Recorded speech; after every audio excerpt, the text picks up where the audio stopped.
اس نے سوچتے ہوئے نمبر ڈائل کر کے کان سے لگایا تھا۔ Malik uncle, meeting half hour late ہو سکتی ہے کیا؟ بیٹا، میٹنگ سٹارٹ ہونے میں آدھا گھنٹہ رہ گیا ہے اور تم مجھے اب یہ سب کہہ رہی ہو؟ Please uncle, for me please, اس نے ریکویسٹ کی تھی۔ اوکے بیٹا، تمام بورڈ ممبرانز کو اطلاع کر دو، میٹنگ آدھا گھنٹہ لیٹ سٹارٹ ہوگی۔ انہوں نے اپنی پی اے کو ہدایت دیں تو فجر نے تسلی کرتے ہوئے کال کاٹ دی۔ ابھی وہ اٹھ کر کھڑی ہوئی تھی کہ چکرا کر دوبارہ گری۔ یا اللہ، پلیز تھوڑی ہمت دے دیں۔ وہ دوبارہ اٹھی۔ اسوا خالہ، اسوا خالہ، اس نے کمرے سے ہی دہائی دی اور اسوا خالہ بوتل کے جن کی طرح منٹوں میں حاضر ہوئیں۔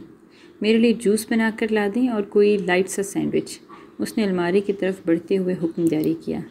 بیٹا، آپ کیوں اٹھی ہیں؟ آرام کریں، میٹنگ آنا بھی اٹینڈ کر لیں گی۔ انہوں نے آپ کے آرام کی سخت تاکید کی ہے۔ واٹ؟ انا بھی کیسے اٹینڈ کریں گی؟ اس نے جھنجھلاتے ہوئے کہا۔ وہ جا چکی ہیں بیٹا، انہوں نے اطلاع دی تھی۔ واٹ؟ یہ دادی پوتا؟ اس گھر کے لوگوں کا نہ کچھ ہو سکتا ہے؟ کیا کروں میں؟ اس نے غصے میں چبا چبا کر الفاظ ادا کیے۔ کیا کہا بیٹا؟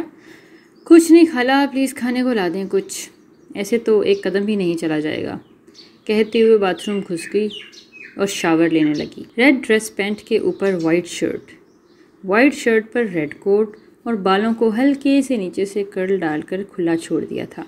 اپنے چہرے کے زخم چھپانے کے لیے اس نے ڈارک میک اپ کیا اور ڈارک ریڈ لپسٹک لگا کر خود کو، چہرے کو اور آئینے کو اور ہر لحاظ سے خود کو دیکھ رہی تھی کہ کہیں کوئی زخم نمایاں تو نہیں ہو رہا۔ فجر بیٹا، آپ کا جوس اور سینڈوچ۔ انہوں نے اس کا ناشتہ ٹیبل پر رکھا اور وہ اپنی ریڈ ہائی ہیلز ویئر کر رہی تھی۔ جوس کا گلاس پکڑ کر اس نے ایک ہی سانس میں اندر انڈیلا۔ کمزوری کی وجہ سے اسے اٹھنے بیٹھنے میں مسئلہ ہو رہا تھا اور ہر دوسرے منٹ میں اسے اپنا سر چکراتا ہوا محسوس ہو رہا تھا۔ خالہ، ڈرائیور سے بولیں گاڑی نکالے، اس نے سینڈوچ کھاتے ہوئے کہا۔ جی بیٹا۔ اب وہ اپنے موبائل سے نمبر ڈائل کر رہی تھی۔ مجھے بابا کو گھر شفٹ کروانا ہے۔ سلام دعا کے بعد وہ اصل بات پر آئی تھی۔ جی، میں جتنی نرسز آپ کہیں گی اتنی ہائر کر لوں گی، مگر میں اب انہیں ہاسپٹل رکھنے کا رسک نہیں لے سکتی۔ جی ٹھیک ہے، یہ کام آج ہو جانا چاہیے، کہہ کر اس نے رابطہ منقطع کیا۔ نہیں ایزی، تم بابا کو نقصان نہیں پہنچا سکتے، تمہارے آنے کا مقصد میں اچھے سے سمجھتی ہوں، میں تمہیں کامیاب نہیں ہونے دوں گی۔ اس نے سینڈوچ ختم کر کے بیگ پکڑا اور قدم باہر کی طرف بڑھائے۔ کیا ہوا ماما کو؟ ایمرجنسی سے جیسے ہی ڈاکٹر باہر آیا تو وہ ان کی طرف لپکا۔ انہیں بہت سویر ہارٹ اٹیک ہوا ہے، دعا کریں، فی الحال ہمیں شاید اوپن ہارٹ سرجری کرنی پڑے۔ ڈاکٹر اپنے پروفیشنل انداز میں بتا کر آگے بڑھا۔ No mama, you don't have to do this for me, no. اس کی آنکھوں سے آنسو بہہ رہے تھے۔ کیا ہوا ماما کو؟ بیمو دوڑتے ہوئے اس کے پاس پہنچا۔ بیمو، ماما نہیں کر سکتی ایسے، انہیں ٹھیک ہونا ہوگا۔ یار کیا ہوا ہے ماما کو؟ اب کہ وہ چیخا، ہارٹ اٹیک، اس نے کہتے ہوئے خود کو چیئر پر گرایا تھا۔ ماما ٹھیک ہو جائیں گی؟ بیمو نے سوال کیا۔ ہارٹ اٹیک کا سن کر بیمو کی رہی سہی ہمت بھی ختم ہو گئی تھی۔ ماما کو کچھ ہوا نا بیمو تو میں خود کو بھی اسی پل اسی لمحے ختم کر دوں گا۔ وہ اذیت میں تھا۔ ایسے نہیں بولیں بھائی، ماما ٹھیک ہو جائیں گی، اس نے بڑے بھائی کو گلے سے لگاتے تسلی دی۔ بڑی ماما ٹھیک ہو جائیں گی حیدری بھائی، آپ پلیز دعا کریں، کشمش نے روتے ہوئے کہا۔ آپ ایسے کریں گے تو ہم کہاں جائیں گے؟ اور آپ کی وہ ہچکیوں سے رو رہی تھی۔ ڈاکٹرز کیا کہتے ہیں؟ بیمو نے پوچھا۔ اوپن ہارٹ سرجری، حیدر نے مختصر جواب دیا۔ آپ سرجری کی تیاریاں کروائیں، ماما کو کچھ نہیں ہوگا، اس نے عزم سے کہا۔ اس نے اپنی ہمت کو ڈھولنے نہیں دیا تھا، وہ خود کو کمزور نہیں دکھانا چاہتا تھا۔ حیدری اٹھ کر چلا گیا تھا، شاید وہ تنہائی میں رونا چاہتا تھا۔ ماما ٹھیک ہو جائیں گی نا کشمش؟ اسے اپنی آواز اجنبی لگی تھی۔ آخر ہم نے ایسا کون سا گناہ کیا ہے جو اللہ پاک ہمیں اتنی بڑی آزمائشوں میں ڈال دیتے ہیں؟ پہلے بابا، پھر تمہاری ماما پاپا اور اب ماما۔ وہ بے آواز آنسوؤں سے رو رہا تھا۔ اللہ نہ کرے بڑی ماما کو کچھ ہو۔ اس نے آگے بڑھ کر اس کے چہرے پر موجود آنسوؤں کو اپنے ہاتھوں سے صاف کیا۔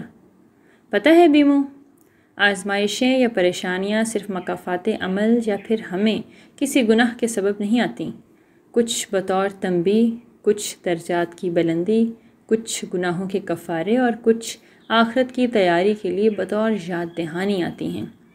خدا سے خیر کی امید رکھو، اس کے آگے جھک جاؤ، اپنی دعا میں اتنی تڑپ پیدا کرو کہ وہ چھین کر بھی نواز دے۔ ویمو نے اس چھوٹی سی لڑکی کے فلسفے کو بہت غور سے سنا۔ ایک بڑی سی میٹنگ ہال میں تمام ہی بورڈ آف ڈائریکٹرز موجود تھے۔ انا بی کو دیکھ کر ایک دم سے اذلان کی آنکھیں ان کی آنکھوں سے ملیں اور پھر بے تاثر ہو کر پلٹ تھیں۔ ان کی آنکھوں میں موجود تڑپ دیکھ کر اس کی ہمت ہی نہیں ہوئی انہیں دوبارہ دیکھنے کی۔ وہ آج بھی اپنے باپ کی طرح ہر طرح کی وجاہت، شان و شوکت سمیٹے پوری آن بان کے ساتھ اور کانفیڈنس کے ساتھ اپنی جگہ پر براجمان تھا۔ ایک پل کو انا بی کو لگا ان کا بیٹا ان کے سامنے بیٹھا ہے۔ ان کی پلکیں نم ہوئیں۔ ابھی وہ اپنی سوچ میں ہی تھیں کہ ٹک ٹک کرتی ہائی ہیلز کی آواز انہیں اپنی طرف متوجہ کیا۔ اس نے ہال میں انٹر ہوتے سب کو سلام کیا۔ انا بی کو پیچھے سے جا کر ان کے گال کے ساتھ گال ٹچ کر کے بوسہ دیا اور اپنی سیٹ پر آ کر بیٹھ گئی۔ آئی تھنک میٹنگ سٹارٹ کرنی چاہیے، ملک صاحب نے گھڑی کی طرف دیکھا۔ جی افندی صاحب، لیدر پروجیکٹ کے بارے میں کیا رائے ہے آپ کی؟ انہوں نے اپنے رخ افندی صاحب کی طرف کیا۔ ملک صاحب، میرے خیال میں ہمیں پہلے ڈیمانڈ چیک کرنی ہوگی پبلک کی، پھر ہم اس کے مطابق چوائسز کو لے کر کچھ فائنلائز کریں گے۔ افندی صاحب، ہمیں پہلے 1000 پیسز کا پروسیس چلانا ہوگا۔ گڈس کا ریٹ ڈیمانڈ پر چلے گا، اذلان نے سجیشن دی۔ میں نے کچھ آئیڈیاز فائنلائز کیے ہیں۔ فجر نے پروجیکٹر کے پاس کھڑے ہو کر بریفنگ دینی سٹارٹ کی تھی۔ اذلان کا دھیان بار بار اس کے کھلتے بند ہوتے لبوں میں بھٹک رہے تھے۔ 15 منٹ کے بعد وہ اپنی سیٹ پر واپس پلٹی تھی۔ تمام بورڈ آف ڈائریکٹرز نے دل سے تعریف کی تھی۔ اذلان، تمہیں کچھ کہنا ہے؟ افندی صاحب نے پوچھا۔ مجھے لگتا ہے انکل، اس کو اگر اس تھیم کے ساتھ فالو کریں گے تو اس کی ڈیمانڈ ہر کلاس کے لوگوں میں ہوگی۔ اب وہ پروجیکٹر کے پاس کھڑا اپنی تھیم کی بریفنگ دے رہا تھا اور فجر اس کی ہر ادا پر اش اش کر اٹھی تھی۔ ہر لحاظ سے یہ بندہ اپنی جگہ علیحدہ طریقے سے بنانے کا فن رکھتا ہے۔ براوو! ملک صاحب اور باقی بورڈ آف ڈائریکٹرز نے تالیاں بجا کر اسے سراہا تھا۔ وہی انا بی بھی بے ساختہ اسے تالیاں بجا کر تحسین بخشی تھیں۔ آئی مسٹ سے، فجر کے آئیڈیاز کے ساتھ اگر یہ تھیم نہ ہوتا تو آئیڈیا فلاپ تھا، ملک صاحب نے کہا۔ اذلان نے کندھے اچکا کر دل پھینک مسکراہٹ فجر کی طرف اچھالی، جس نے فجر کا مزید خون جلایا۔ تقریباً 1 گھنٹہ میٹنگ چلی تھی اور اب سب ہی باہر کی طرف بڑھ رہے تھے۔ فجر بھی اپنے آفس کی طرف بڑھ گئی تھی۔ اسے اپنی کچھ ضروری فائلز لے کر گھر جانا تھا۔ اس کی ہمت اب جواب دے رہی تھی، اسے ریسٹ کی ضرورت تھی۔ ابھی وہ اپنے آفس میں گئی ہی تھی کہ اس کے پیچھے سے آ کر کسی نے اس کے آفس کا دروازہ بند کیا تھا اور اسے جھٹکے سے کھینچ کر دیوار کے ساتھ لگایا تھا۔ کیا بدتمیزی ہے یہ؟ چھوڑو، وہ دھاڑی تھی۔ تمہیں نہیں نظر آ رہا کیا بدتمیزی ہے؟ اس نے ذو معنی انداز میں کہا۔ اس نے اس کی طرف ٹشو بڑھایا۔ پکڑو اور صاف کرو اسے۔ رات کی کہی بات تمہارے دماغ میں نہیں گھسی؟ وہ غصے سے چلایا۔ نہیں کر رہی، شکل گم کرو اپنی۔ وہ حلق کے بل چلائی تھی۔ شٹ اپ، نیکسٹ ٹائم اتنی ڈارک لپسٹک لگی ہوئی نہ دیکھوں۔ اب وہ اس کے ہونٹوں سے لپسٹک صاف کر رہا تھا۔ آج آخری بار سمجھا رہا ہوں، جس دن میرا ایمان بھٹک گیا کسی کو منہ دکھانے کے قابل نہیں چھوڑوں گا۔ وہ اس کی آنکھوں میں دیکھتے کہہ رہا تھا۔ اسی دوران اس کے فون پر کال آئی۔ ہاں اینا، بولو، تو جناب آج ملتے ہیں نا؟ ہاں، میں بھی بےتاب ہوں۔ اب وہ فجر کے لٹ کاٹ کے پیچھے کرتے ہوئے بولا۔ اس نے اس کے ہاتھ کو جھٹکا، اس نے اس کے بازو کو دبوچا۔ بس ٹھیک ہے، آج کی رات کو رنگین بناتے ہیں، وہاں چلتے ہیں جہاں صرف تم اور میں اور کوئی نہیں۔ اس نے فجر کو آنکھ مار دی۔ اس دوران اس نے اتنی زور سے اس کے ہاتھ پر دانت گاڑے مگر اذلان اپنی جگہ سے 1 انچ بھی نہیں ہلا۔ اس کے چہرے پر درد کی ذرا بھی رمق نہیں تھی۔ اینا، میں تم سے بعد میں بات کرتا ہوں۔ اس نے کال کاٹ کر فون جیب میں ڈالا۔ بہت شوق ہے بائٹ کرنے کا، تو چلو یہاں کرو۔ اس نے اپنی ٹائی کی نوٹ ڈھیلی کر کے شرٹ کے بٹن کھول کر اپنے کاندھے اور گردن کی طرف اشارہ کرتے ہوئے کہا۔ پر ہونی لو بائٹ چاہیے، جس کا اثر ایٹ لیسٹ 1 ہفتے تو رہے۔ اس نے آنکھیں مارتے ہوئے اسمائل کی اور اس کی اسمائل کے ساتھ ہی اس کی آنکھیں چمکی تھیں۔ وہ اس کی چمک کے ساتھ ہی فجر کا دل ایک الگ ہی تھال پر دھڑکا تھا۔ فجر شرم سے پانی پانی ہوئی تھی۔ دل تیزی سے دھڑکنے لگا۔ اس کی اتنی قربت وہ برداشت کب کر سکتی تھی؟ بار بار اس نے کچھ بھی نہیں کہا۔ اذلان نے اس کی توڑی سے پکڑ کر اس کا چہرہ اوپر کیا اور اس کے ناک کے ساتھ اپنی ناک جوڑ کر فجر کی سانسیں انہیل کر رہا تھا۔ اگلے کچھ منٹ تک وہ اسی حالت میں اس لیے کھڑا رہا، نہ تو خود ہل رہا تھا اور نہ اسے ہلنے دے رہا تھا۔ وہ کوشش بھی کرتی تو اس پر دباؤ بڑھا دیتا۔ چلو بٹن بند کرو میری شرٹ کی، اس نے حکم جاری کیا۔ ہٹو آگے سے، اس نے دھکا دیا۔ سوچ لو فوجر، اگر اسی حالت میں آفس سے باہر گیا تو تم سے بہت سارے سوال ہوں گے۔ مجھے تو کوئی مسئلہ نہیں، میں چلا جاتا ہوں۔ وہ کہتے ہوئے دروازے کی طرف بڑھا تھا۔ رکو، اس نے اس کی طرف بڑھتے ہوئے کہا۔ گڈ گرل، اجلان اس کے بال پیچھے کرتے ہوئے کہا اور وہ کانپتے ہاتھوں سے اس کی شرٹ کے بٹن بند کر رہی تھی۔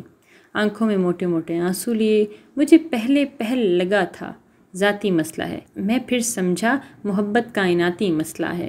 پرندے قید میں ہیں اور تم چاہتے ہو، تمہیں تو اچھا خاصی نفسیاتی مسئلہ ہے۔ اب وہ اس کی پیشانی پر بوسہ دیتے باہر کی طرف مڑ گیا۔ بڑی ماما کی طبیعت کیسی ہے اب حیدری بھائی؟ وہ گھر پر اپنے کریڈٹ کارڈز اور چیک بک لینے آیا تھا جب ندی اس کے کمرے میں آئی اور پوچھا۔ وہ اسے اگنور کرتا ہوا ڈراور سے کچھ ڈھونڈ رہا تھا۔ بھائی میں کچھ پوچھ رہی ہوں۔ اب کہ اس نے اس کا ہاتھ پکڑ کر رخ اپنی طرف کیا تھا۔ کیا مصیبت ہے؟ جب میں تم سے بات کرنے میں انٹرسٹڈ نہیں ہوں یا تمہاری بات کا جواب نہیں دے رہا تو جاتے کیوں نہیں ہو یہاں سے؟ اس نے چلاتے ہوئے اپنا ہاتھ چھڑوایا۔ ایسے کیوں بات کر رہے ہیں آپ مجھ سے؟ میں جانتی ہوں آپ بڑی ماما کی وجہ سے پریشان ہیں، مگر مجھے بھی تو بتائیں یہ سب میں میرا کیا قصور ہے؟ اس نے اپنے آنسو پوچھتے ہوئے کہا۔ بتاؤں تمہارا کیا قصور ہے؟ تمہاری وجہ سے یہ سارا فساد گھڑا ہوا ہے۔ کاش تم اس گھر میں ہوتی ہی نہ۔ ایک بات میری کان کھول کے سن لو، اگر میری ماما کو کچھ ہوا تو مروں گا نہیں بلکہ تمہیں ساتھ لے کر مروں گا۔ اس نے جھٹکے سے اس بازو کو دبوچ کر بیڈ پر گرایا اور خود وہاں سے نکل گیا۔ وہ خود کو اٹھاتے باہر کی جانب بھاگی۔ جیسے ہی پورچ میں پہنچی تو وہ گاڑی سٹارٹ کر رہا تھا۔ مجھے بھی جانا ہے ہاسپٹل حیدری بھائی۔ خبردار جو تم ہاسپٹل آئی ٹانگیں توڑ دوں گا۔ گھر پر رہو، اپنی اور میری ماما کی زندگی کی دعا مانگو، کیونکہ اب ہم دونوں کی زندگیاں ان کی سانسوں کے ساتھ جڑی ہیں۔ اسے وارن کرتا وہاں سے جا چکا تھا اور وہ آنسو بہاتی یہ سوچ رہی تھی کہ کون سا ایسا گناہ ہوا ہے جس کی وجہ سے اس کا بھائی اس سے اتنا ناراض ہے اور اس کی بڑی ماما ہسپتال میں ہیں۔ رات کو تم کدھر چلے گئے تھے ایزی؟ تمہیں پتہ ہے میں کتنا ڈھونڈا تمہیں؟ وہ اس ٹائم ایک ریسٹورینٹ میں موجود تھے۔ ویٹر ڈنر سرو کر کے جا چکا تھا۔ بس یار ضروری کام نکل آیا تھا، اس نے چکن سٹیک کو فورک سے اٹھاتے ہوئے کہا۔ مجھ سے بھی زیادہ ضروری تھا؟ ہاں بھائی تم سے بھی زیادہ ضروری، اس نے سٹیک چباتے ہوئے کہا۔ تم شاید بھول رہے ہو تمہیں پاکستان میں نے کتنی منتیں اور ترلے کر کے بلوایا ہے۔ تم یہاں میرے لیے آئے ہو تو جتنا ہو سکے میرے ساتھ ٹائم سپینڈ کرو۔ وہ اسے جوس پیتے ہوئے تنبیہ کر رہی تھی۔ Aha wrong, let me correct you. خوش فہمی؟ میں یہاں اپنی مرضی سے اپنی بزنس کے لیے اور کچھ پرانے حساب برابر کرنے آیا ہوں، اس نے کوک پیتے ہوئے کہا۔ تو میں ایسی خوش فہمی میں جی رہی ہوں، اس نے غصے سے کہا۔ یہ خوش فہمیاں تمہاری خود کی پالی ہوئی ہیں۔ ہاں تو کیسے سمجھاؤں خود کو؟ نہیں مانتا دل، محبت کرتی ہوں تم سے۔ تم کیوں اس فجر کے پیچھے پڑے ہوئے ہو؟ چھوڑ کیوں نہیں دیتے اب اس کو؟ بلکہ وہ تمہارے ساتھ رہنا نہیں چاہتی، تم اس کے ساتھ رہنا نہیں چاہتے، تو مسئلہ کیا ہے پھر؟ آزاد کر دو خود کو بھی اور اسے بھی۔ شٹ اپ، میں اس کو چھوڑوں یا رکھوں that's none of your business, and again do not involve in my life. یہاں بیٹھا تمہاری ہر بات سن رہا ہوں تو اس کا مطلب یہ نہیں ہے کہ تمہاری بکواس بھی سننا مجھ پر لازم ہے۔ وہ اب نیپکن سے اپنا منہ صاف کرتے ہوئے صاف لہجے میں اس کو تنبیہ کر رہا تھا۔ مجھے فرق نہیں پڑتا تم اسے رکھو یا نہ رکھو، میں جانتی ہوں تمہارے لیے انتقام سے بڑھ کر کچھ نہیں ہے۔ انگیجمنٹ کی بات کی تم نے آنٹی سے؟ وہ اب بات بدل چکی تھی۔ نہیں کر لوں گا، اس نے ذرا بیزاری والے لہجے میں کہا۔ کب؟ جب مجھے لگے گا کہ مجھے کر لینی چاہیے، اس نے غیر بھری نکتے پر غور کرتے ہوئے کہا۔ تم صبح کچھ کہہ رہے تھے؟ کیا؟ اس نے پوچھا۔ یہی کہ کہیں رات گزاری جائے، رات رنگین بنائی جائے۔ تمہیں سیریسلی لگتا ہے کہ میں ایسا کچھ ہوش میں کہوں گا؟ تو تم اس ٹائم ہوش میں نہیں تھے؟ اینا نے سوال پوچھا۔ بری طرح بہکا ہوا تھا یار، اس نے حسرت بھری آہ میں کہا۔ خیر تھی؟ دن میں ڈرگس؟ قسم لے لو جو ڈرگس لی ہوں، ہائے حلال نشہ کیا تھا۔ اسی نے دل پر ہاتھ رکھا۔ میں سمجھی نہیں، اینا نے نہ سمجھی سے کہا۔ اس سے پہلے کہ وہ اسے سمجھاتا اسی دوران اس کی موبائل پر ہادی کی کال آئی۔ کدھر ہے؟ آج رات کلب کا پلان تھا نا؟ ہادی نے پوچھا۔ بس نکل رہا ہوں۔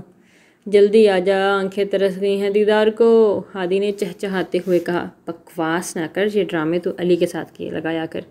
یہ کہہ کر اس نے کال کاٹ دی۔ ہادی کی کال تھی؟ اینا نے پوچھا۔ ہاں، ہم آج رات ایک ساتھ سپینڈ کرنے والے تھے۔ کر تو لیا، پچھلے 3 گھنٹے سے تمہارے ساتھ ہی خوار ہو رہا ہوں۔ اب کیا چاہتی ہو؟ دوست چھوڑ دوں اپنے؟ چلو اٹھو، تمہیں گھر چھوڑ دوں، اس نے بیزار ہوتے ہوئے کہا اور ویٹر کو بل لانے کا اشارہ کیا۔ اٹھو بھی یا یہیں رہنے کا ارادہ ہے؟ مجھے نہیں جانا، اس نے ڈھیٹ بنتے ہوئے کہا۔ ایز یو وش، اگر تمہاری یہ بھول ہے کہ تمہارے نخرے اٹھاؤں گا تو اس کو ذہن سے نکال دو۔ وہ اپنی گاڑی کی کیز اور موبائل لے کر باہر کی طرف چل پڑا۔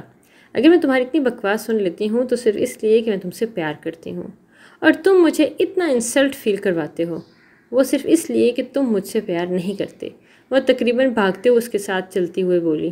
ہاں، اب بھائی ہو نا تم پوائنٹ کی بات پر، وہ مسکراتے ہوئے بولا۔ اینا کی آنکھوں میں آنسو آئے تھے، وہ اس کے ساتھ گاڑی میں بیٹھ گئی۔ تم نے ڈاکٹر فہیم کو ابراہیم کے گھر شفٹ ہونے کا کہا تھا؟ وہ ٹی وی دیکھ رہی تھی جب انا بھی نے سے پوچھا۔ جی کہا تھا، کیونکہ میں مزید رسک افورڈ نہیں کر سکتی، اس نے چینل بدلتے ہوئے کہا۔ اسے کون نقصان پہنچائے گا؟ انہوں نے اس کی عقل پر ماتم تک کیا۔ آپ کا پوتا؟ اس نے چبا چبا کر لفظ ادا کیے۔ وہ ایسا نہیں کرے گا، اچھے سے جانتی ہوں میں اسے، انہوں نے پختہ لہجے میں کہا۔ اپنے بڑے بیٹے کو بھی آپ اچھے سے جانتی تھیں، پھر بھی انہوں نے میری ماما کی عزت کو داغدار کیا نا، اس نے غصے سے چلاتے ہوئے کہا۔ وہ بے قصور ہے، میں آج بھی یہی کہوں گی، انہوں نے نرم لہجے میں کہا۔ وہ بے قصور تھا؟ آپ کا پوتا بے قصور ہے؟ تو کیا وہ انسان قصوروار ہے جو پچھلے 5 سال سے اپنی ڈولتی ڈوبتی سانسوں کا بوجھ اٹھائے بستر مرگ پر پڑا سسک رہا ہے؟ یا میں قصوروار ہوں جو پچھلے 5 سال سے گناہگار باپ کے بیٹے کی نکاح میں ہوں؟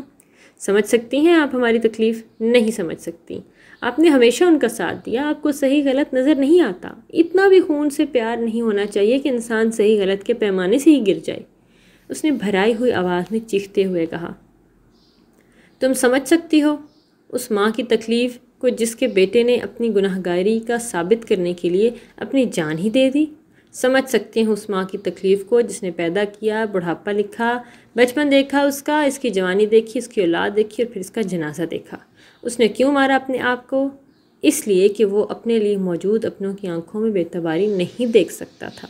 میں جانتی ہوں میرا بیٹا بے قصور ہے، میں جانتی ہوں یہ آگ باہر سے کسی کی لگائی ہوئی ہے جس میں میرے اپنے جل رہے ہیں، میرے بچے جل رہے ہیں، وہ رو رہے ہیں۔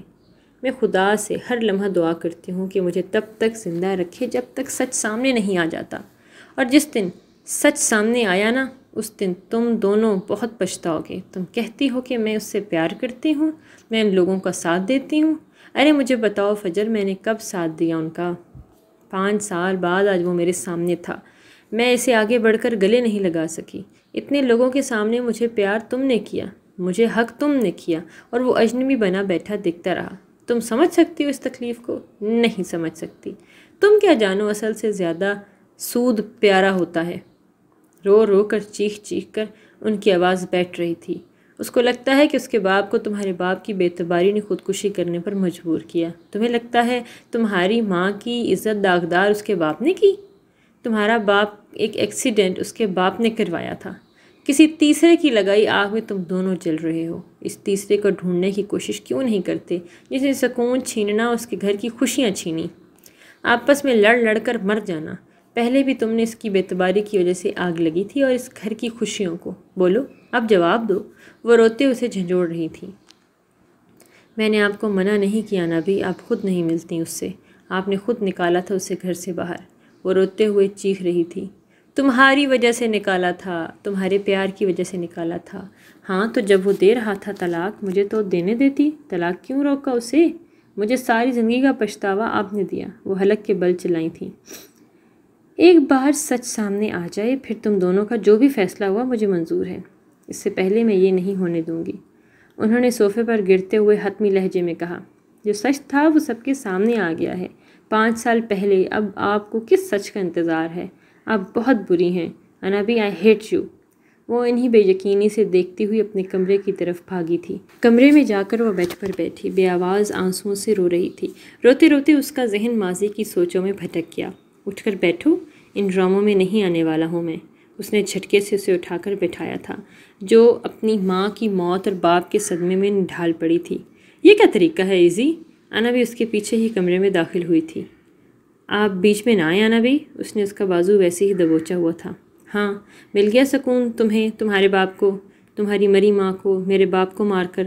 اس نے اسے جھنجھوڑتے ہوئے دھکا دیا تھا اور اس کا سر دیوار کے ساتھ لگا تھا۔ تمہارے باپ نے مارا میری ماں کو، میرے باپ کا ایکسیڈنٹ کروایا۔ تمہارے باپ کو غیرت نہ آئی اپنی بہنوں جیسی بھابھی کی عزت نوچتے ہوئے؟ وہ بھی حلق کے بل چلائی تھی۔ درد کی ٹھیس اس کے دماغ سے اٹھ رہی تھی۔ بکواس بند کرو اپنی، چٹاخ! اس نے پوری قوت سے اسے تھپڑ مارا تھا۔ نازک سی موم کی گڑیا تو تھی وہ، لہرا کر گری تھی اور ٹیبل کے کونے سے سر لگا تھا۔ خون بہنا شروع ہو گیا تھا۔ ایزی، ہوش کرو، مر جائے گی وہ، انا بی نے اس کی آنکھوں میں اترتے خون سے خوفزدہ ہو کر کہا۔ مرتی ہے تو مرے، میری زندگی میں اس کی جگہ نہیں ہے۔ اپنے باپ کے قاتل کی بیٹی کے ساتھ میں زندگی نہیں گزار سکتا۔ اس نے بھی چلاتے ہوئے فیصلہ سنایا۔ مجھے بھی کوئی شوق نہیں تم جیسے بھیڑیوں کے ساتھ نام جوڑنے کا، جو صرف نوچنا جانتے ہیں رشتوں کو۔ وہ اپنے آنسو صاف کرتی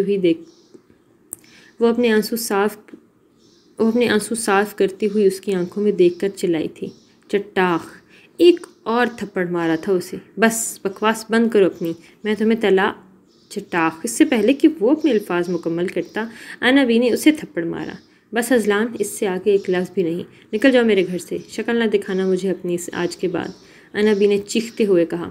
انا بی آج مجھے گھر چھوڑنے کا بول رہی ہیں، مجھے جانے کا بول رہی ہیں۔ وہ بے یقینی سے منہ پر ہاتھ رکھے انا بی کو دیکھ رہا تھا۔ میں نے کہا دفع ہو جاؤ، وہ فجر کو گلے سے لگاتے چیخ کر بولی تھی، جس کا چہرہ خون سے تر تھا۔ ترسیں گی آپ ازلان حیدر شاہ کی شکل دیکھنے کو؟ سمجھے گا بیٹے کے ساتھ پوتا بھی مر گیا۔ وہ کہتا ہوا جیسے ہی مڑا، دروازے کے بیچوں بیچ ماں اور بہن کو دیکھ کر رک گیا۔ ماما، باہر گاڑی میں فٹ کر رہا ہوں، 10 منٹ کے اندر مجھے آپ دونوں باہر چاہیے ہوں، اور ہاں، اس گھر کی کوئی بھی چیز آپ ساتھ نہیں لیں گی، اور اگر آپ 10 منٹ میں باہر نہ آئیں تو میں سمجھوں گا کہ میری ماں اور میری بہن نے مجھے مار دیا۔ اور پھر وہ اپنی ماں اور بہن کو لے کر لندن چلے گیا۔ بغیر کچھ کیے، اپنی محنت سے نام بنایا۔ وہ انا بی کو اچھے سے بتا چکا تھا کہ وہ ان کے خاندان کے نام کو استعمال کیے بغیر اپنا نام بنانا جانتا ہے۔ ازلان حیدر شاہ، تم بہت برے ہو۔ آخری بار بھی اذیت دی، اب بھی ملے تو زخم دیے۔ تم بس زخم دینا جانتے ہو، مرہم رکھنا نہیں۔ کتنی دیر وہ بے آواز آنسوؤں سے روتی رہی۔ دروازے کی دستک نے اس کی سوچوں کے ارتکاڑ توڑ دیے۔ بیٹا ابراہیم، بیٹے کو لے آئی ہیں، آپ آ جائیں، اسفا خالہ نے باہر سے ہی اطلاع دی۔ جی خالہ، آپ چلے، میں آتی ہوں۔ وہ تینوں آپریشن تھیٹر کے باہر کھڑے تھے۔ پچھلے کئی گھنٹوں سے کوئی ڈاکٹر باہر نہیں آیا۔ کشمش کی آنکھیں رو رو کر سوج گئی تھیں۔ اچانک لائٹ آف ہوئی اور ڈاکٹر باہر نکلا۔ مبارک ہو ینگ مین، آپریشن سکسیسفل رہا، مگر ابھی بھی 24 گھنٹے کرٹیکل ہیں، آپ دعا کریں۔ ڈاکٹر نے حیدری کا کندھا تھپتھپاتے ہوئے پروفیشنل انداز میں کہا اور چلا گیا۔ اللہ تیرا شکر ہے، تینوں نے یک زبان ہو کر کہا، اور تینوں ایک دوسرے کے کاندھے کے ساتھ لگ کر کتنی دیر روتے رہے۔ تو اینا کے ساتھ تھا نا جب میں نے کال کی؟ ہادی نے ازلان کو مشکوک نظروں سے دیکھتے ہوئے پوچھا۔ ہاں، اس نے سگریٹ کی راکھ ایش ٹرے میں گراتے ہوئے کہا۔ تم فجر کے ساتھ کیوں کر رہے ہو یہ سب کچھ؟ علی نے جھنجھلاتے ہوئے کہا۔ پتہ نہیں، مختصراً جواب آیا۔ کسی بات کا پتہ نہیں ہے تجھے؟ ہادی سگریٹ سلگاتے ہوئے کہہ رہا تھا۔ دیکھ اسی، جو کچھ ہوا اس میں فجر کا کوئی قصور نہیں۔ پلیز نہ رول اس کی زندگی کو ایسے۔ آگے وہ مجھ سے ناراض ہے، تیری وجہ سے، علی نے منہ بسورتے ہوئے کہا۔ اوئے، کیوں ناراض ہے کیا میری بہن کو تو نے؟ ہادی نے سگریٹ کا دھواں علی کے منہ پر چھوڑتے ہوئے کہا۔ گھٹیا انسان، پرے کر، اسے میرے سر میں درد ہوتا ہے اس کی اسمیل سے۔ کتنی بار بولا ہے یہ سستا نشہ اپنے گھر والوں کے سامنے کیا کرو۔ علی نے کھانستے ہوئے کہا۔ اچھا میری نازک حسینہ، ہادی نے اسے آنکھ مارتے چھیڑا۔ رہنا تم چھچورے کے چھچورے، علی نے چرتے ہوئے کہا۔ چل بتا، کیوں ناراض ہے فجر کو؟ یار وہ ازلان کی اپ ڈیٹ مانگ رہی تھی اور میں نے اسے کہا تھا کہ وہ اگلے 10 سالوں تک بھی آنے کا ارادہ نہیں رکھتا، اور یہ اسی رات آ ٹپکا اور ایئرپورٹ پر آ کر مجھے فون کھڑکا دیا کہ لینے آ جاؤ، جیسے میں تو تم دونوں کا نوکر ہوں، اور وہ اس دن سے میری کال اٹینڈ نہیں کر رہی، نہ میسج کا رپلائی دے رہی ہے، اس نے غصے سے کہا۔ اور ادھر ہادی اور ازلان کی اس کے بے بسے پر فلک شگاف کہہ کے گونجے۔ منحوسوں، تم دونوں ہی ہو ہی بے غیرت، سو کمینہ مرا ہوگا تو تم لوگوں کا جنم ہوا ہوگا۔